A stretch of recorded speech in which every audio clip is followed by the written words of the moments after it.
Tirumala Tirupati దేవస్థానాన్ని temple సిటీగా ప్రకటించి మద్యం మాంసం రహితంగా చేయాలని జాతీయ హిందూ ధార్మిక సదస్సు తీర్మానించింది.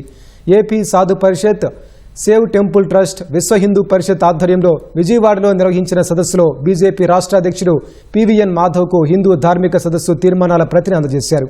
కేంద్ర రాష్ట్ర ప్రభుత్వాలు గోవును జాతీయ జంతువుగా గుర్తించి సంరక్షించాలని డిమాండ్ చేశారు. టెంపుల్ సిటీగా ప్రకటించాలి. రెండవది, గోమాతని జాతీయ జంతువుగా ప్రకటించాలి. గోవు లేనిదే గోవిందుడు లేడు, గోవు లేనిదే గుడి లేదు, గోవు లేనిదే యజ్ఞయాగాలు లేవు. అటువంటి గోవులతో భారతీయ సంస్కృతికి, భారతీయ సమాజానికి అవినాభావ సంబంధం ఉన్నది. దేవాలయ భూములు, దేవాలయ అన్యాక్రాంతం అయిపోతూ ఉన్నాయి.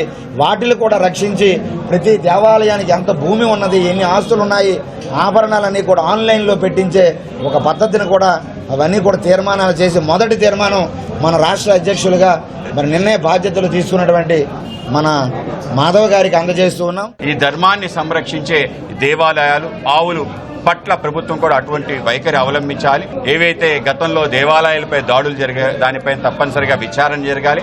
ఎవరైతే ఆ దుర్మార్గులు ఉన్నారో వాళ్ళని తప్పనిసరిగా శిక్షించాలని చెప్పి, అలాగే మన రాష్ట్రంలో మన ధర్మానికి సంబంధించిన అంశాలు ఏవైతున్నాయో తప్పనిసరిగా ప్రజలకి అలాగే అందరికీ తెలియజేయాలి. కేంద్ర రాష్ట్ర ప్రభుత్వాలను రెండింటినీ మేము ఆంధ్రప్రదేశ్ సాధు పరిషత్ తరపున పేరున మేము రిక్వెస్ట్ చేస్తున్నాం.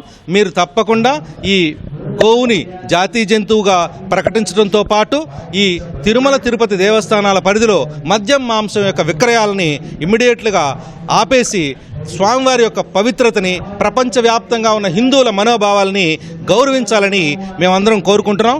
మా ముఖ్య ఉద్దేశం కూడా అదే.